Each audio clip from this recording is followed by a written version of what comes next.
versus console gaming, right? And clearly most of us choose a side. And I just want to say, like, my best homie, my best friend, man, a dude I've been down with, man, for a minute now, right? Like a minute, right? He is a console gamer, and I would say, yo, fuck you too, though, right? You know, seriously. And nothing to that, man. It's just like it's a different type of thing. It's a different type of what you go about gaming. And here's what it is. Like, now maybe the psychology of this is how I started off gaming. All right. Now, when I started gaming, my first anything device was a Commodore VIC-20. That was the first anything that I had to play games on, right? This is my first, like, intake. And that feels like, obviously, to me, a computer that took cartridges, but it seemed more like computer gaming, right? Like, that's 100% what it was, okay?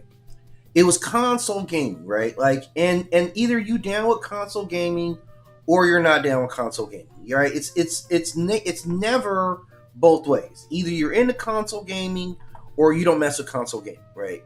And you can make that choice for yourself, right? I happen to be a person who is into PC gaming. And at times, I've had different consoles, right? Like, I've had, let's see what I've had. What have I had? Let's see. I had various little, like, small gamer console devices over the various years. But I had a PS1. I think I took that shit back, though, right? I had a PS1 for sure, for at least some period of time, right? I had a Dreamcast, but I think I waited until, like, they went on sale. I would later on have a... what else did I have, man? I know I had a PS3. I had a PS3 as well, and that was significant to me because that was how I was playing Civilization Revolution, right? Like, that's how I got on to Civilization Revolution, was on the PS3, right? And it was so good to me that I ended up going back to, like, I bought that system, like, I had it, you know, and then I don't know what happened. Maybe my system broke or something like that. But anyway, I didn't have it anymore. I didn't have a PS3 at all anymore, right?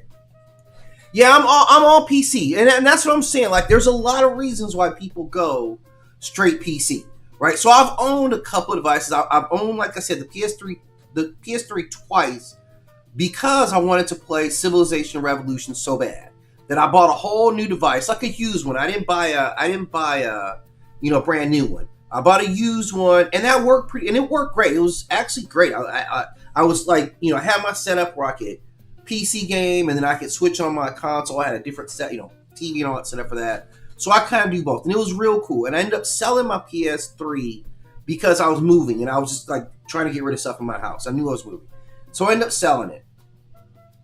And then right now, I still wish I still can't play exactly Civilization Revolution, right? Like, not like I can't, I have every other single Sid Meier's game from top to bottom. Like, everything that you get for a PC gamer, I have it, right? It's still not Civ 3. They're better games, right? This is true. Like, all the Civilization games have gotten better and better and better and better. More intricate, right? More intricate, right? Okay. And that sounds good, except it means it's a lot more investment in playing it, right? Civ 3, for me, was just a level where, I was cool with it, man. Like, it was just, it was fun.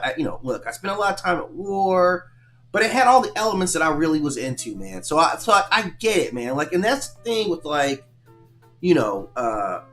console gaming. Like, console gaming force everything to be divided, because I know they have different parameters and stuff like that, but with PC gamers right off the bat, like, you build your parameters. Like, if there's a new level game that comes out and your PC can't handle it, right, you go and you make the upgrades. You get a new processor, maybe you get another video card, right, whatever, you get some more memory, whatever it is, or you build a new PC. Like, you can, but usually you can upgrade components, right?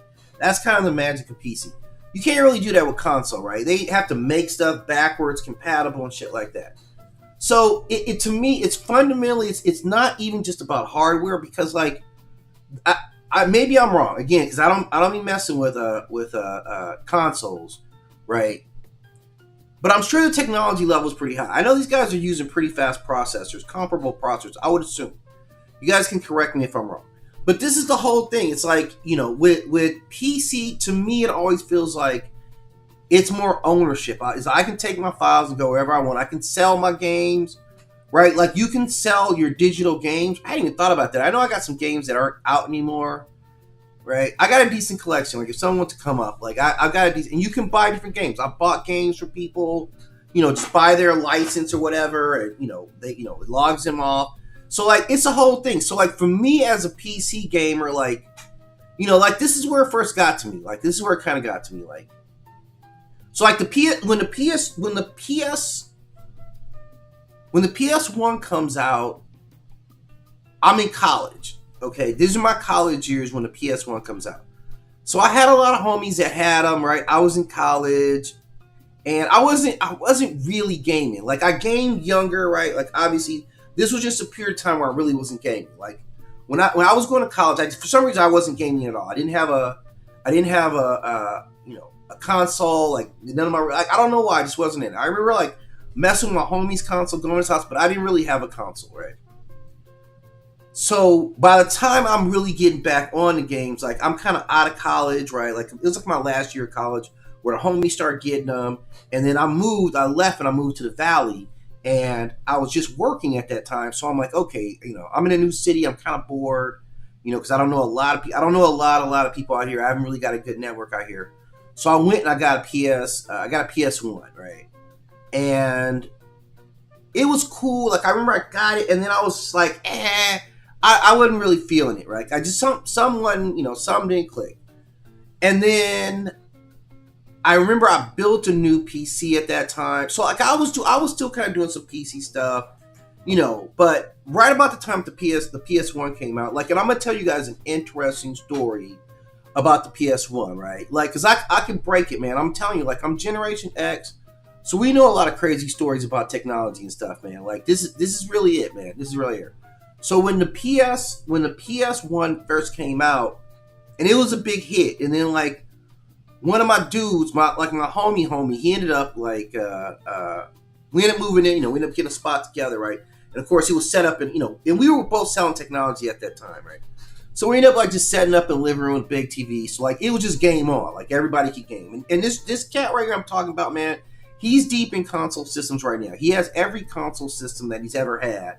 He has a copy, like, I don't know if it's the original one, but he has, like, you know, I'm sure whatever the current, you know, PlayStation is, and I know he's got like a 3 or a 2. He doesn't really sell his stuff, so he just, you know, collects new stuff, right? And like Dreamcast, I know he probably has like a Xbox, maybe 2, I don't know. And he has stuff, so even some older stuff that it takes like effort to find the right converters for. He's got that kind of stuff, because that's just how he is. Like, again, we sold technology back in the day.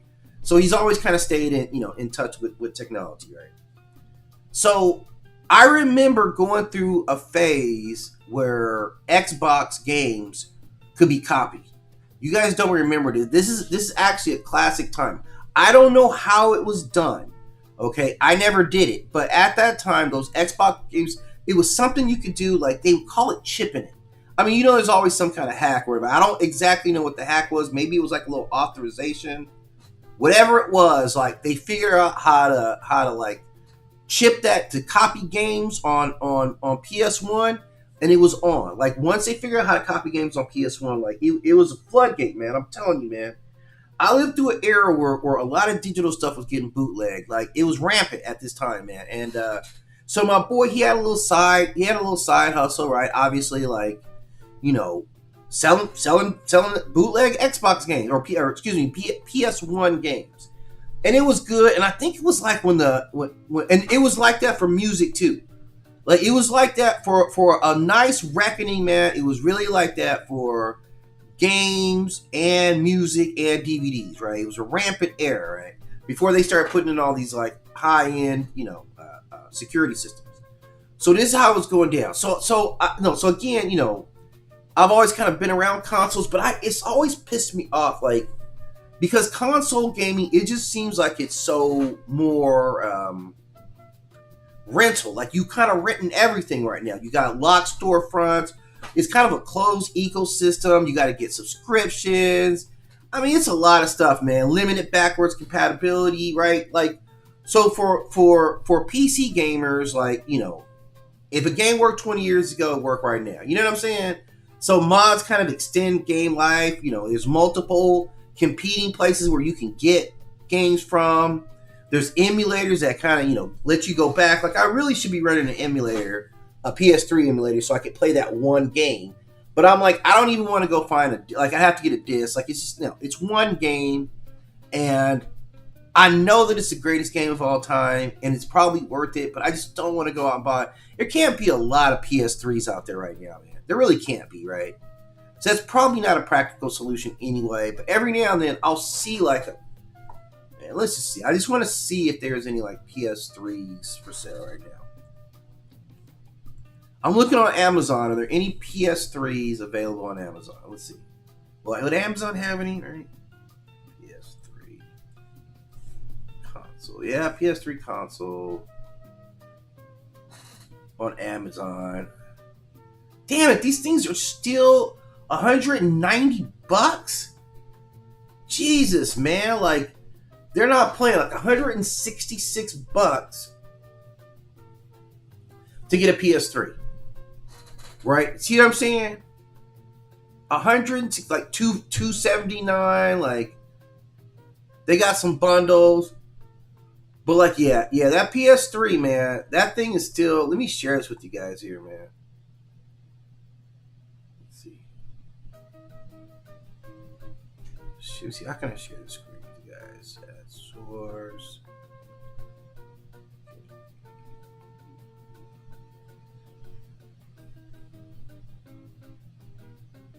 Oh, no, I don't want to do that.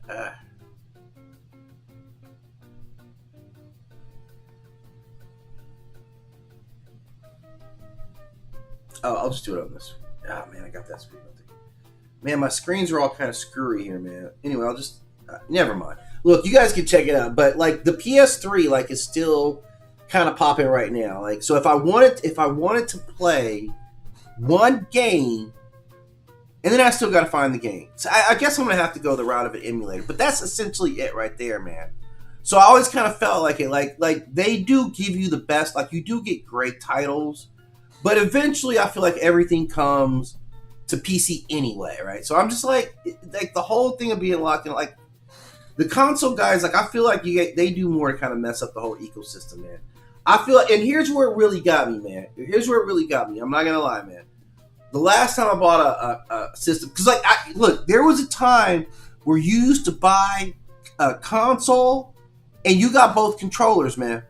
Okay, that actually is true. Like, back when we were getting like the Ataris and shit like that, when you cracked open the box, man, it was two controllers in the box, homie. Like, so now, and I think it was Sony, man. I'm pretty sure it's damn Sony. I'm pretty sure it was damn Sony who started sending out with one goddamn controller, right? And that says a lot. Like, one, it's this for one person, right? The core unit is built for one person, and that, of course, feeds into like subscriptions and all that kind of stuff and locked accounts. Like, it really changed that whole system because they want everybody to have their own device, and y'all meet into a whatever, a lobby or whatever the hell y'all meet at online. But everybody had to have their own subscription versus like, I got a game and four of the homies could, or three of the homies could join me and we could go play, whatever. We play Dungeons and Dragons, so you could instantly play with four of your homies. Y'all can't do that anymore, man. That costs you money, man. That's why all you kids got to be rich. It's rich. What was on South Park where you saw it on South Park where the kids were like, I got to get my nut, right? It cost me this much with subscriptions, with DoorDash.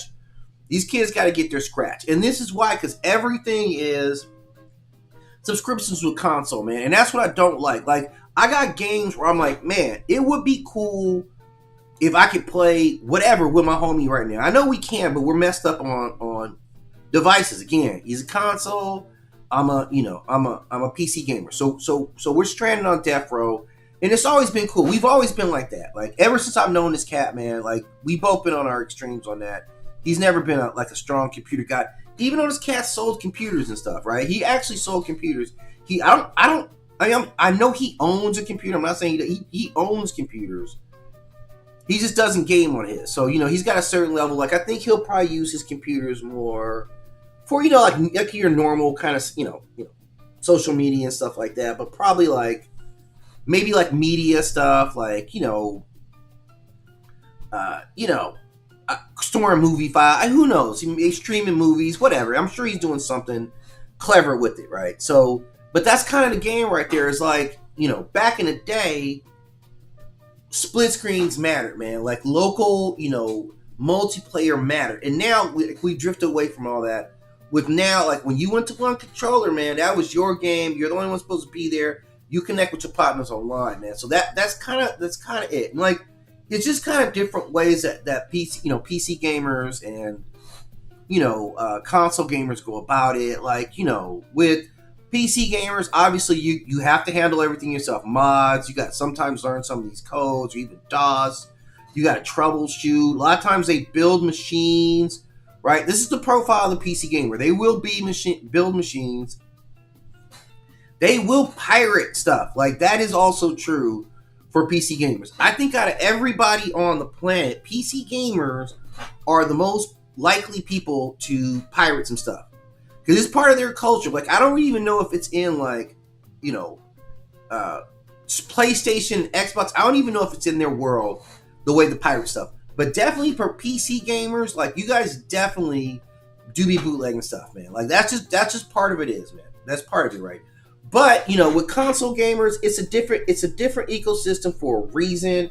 And what they do benefit from, man, is convenience, right? Passivity. It is plug and play dependency. You hooked your bad boy up, as long as your TV connection was good and you got electricity, that bad boy is going to work for you, right? That's the thing. Whereas, with whatever game you get, as long as it has the same label on it, you match that up. It's like Granimals, man.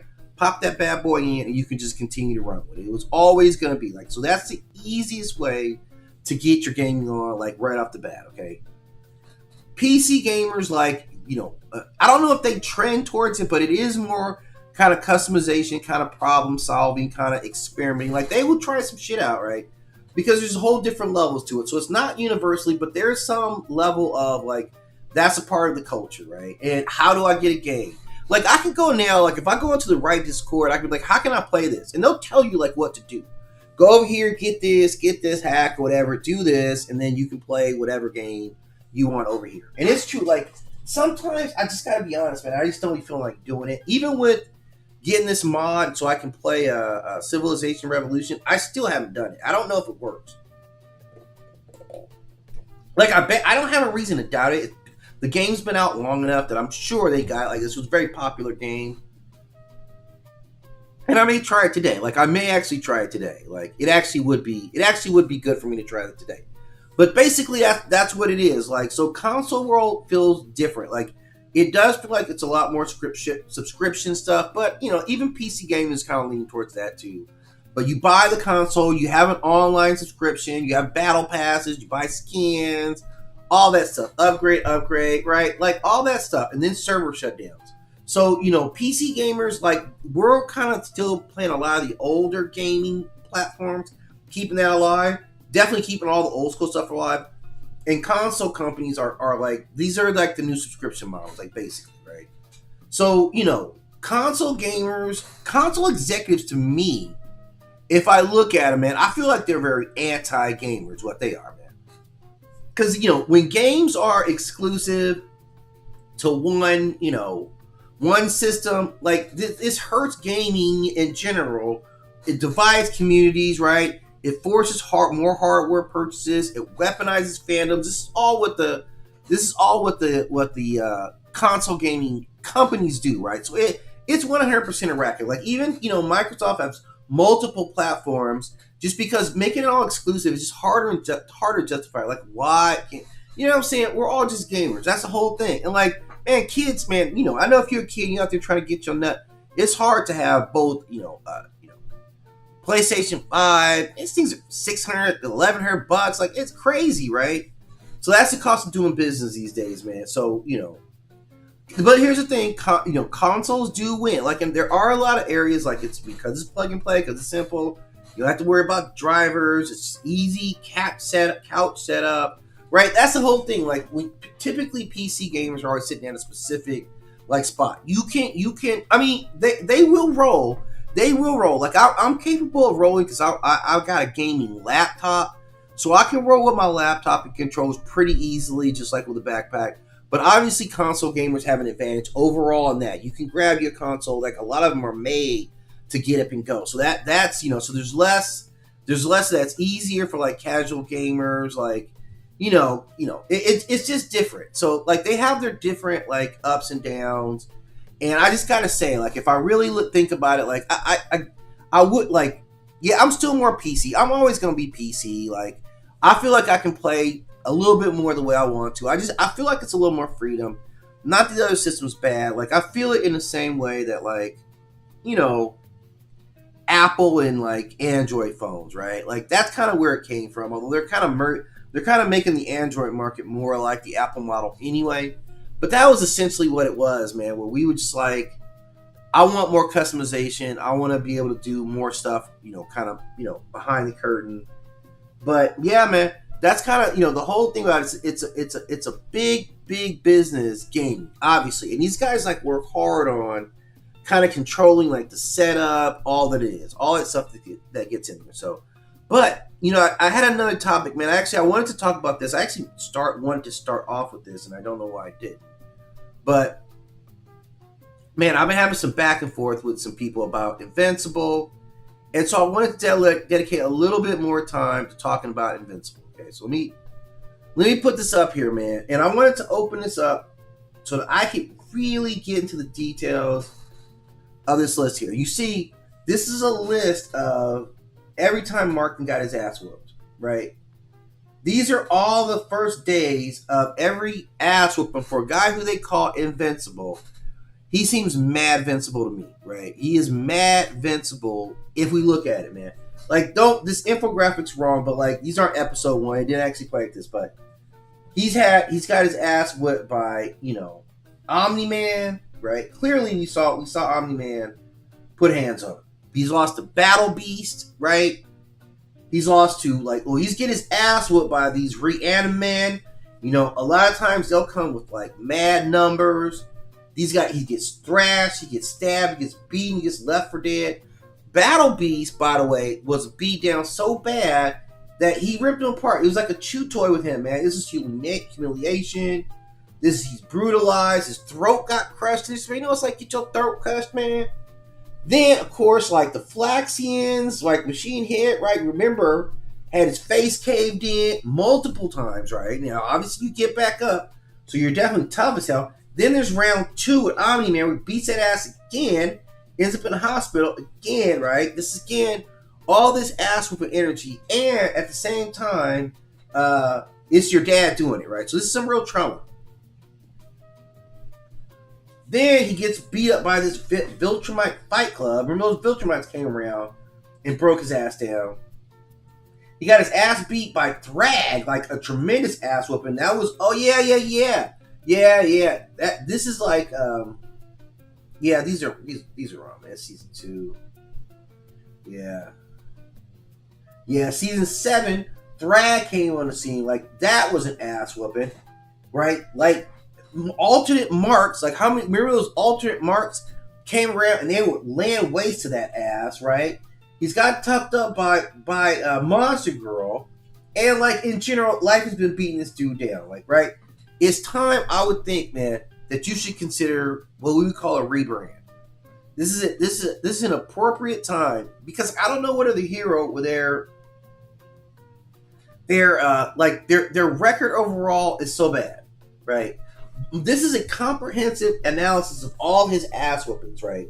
And they're epic ass whoopings, man. These are epic ass whoopings that Mark endures throughout this. Like, I know he's got some wins, but man, these L's are starting to stack up in a disturbing way. Disturbing way. Now, Mark, he's still very capable. He's still very resilient. You're not invincible. Okay, you are not invincible. You're everything but invincible. But overall, man, this guy, he just, this guy's been dealing with. He's a young guy. He's dealing with it. I'm starting to come around on Mark a little bit. He just wants a normal life, right? You have a strong moral compass, which I think is good. But man, it's time that you maybe not stop calling yourself, invincible. Maybe like the invincible part ain't working out as much as you think the invincible part is working out. So anyway, I'm gonna step out for a sec. I'll be back. I'm gonna talk a little bit about Rexplode and some of the other characters, and with the boys like finale coming up in like a day. Man, I'm gonna get all in that. So I'll be talking a lot more about the boys today, and then I'll be back later to talk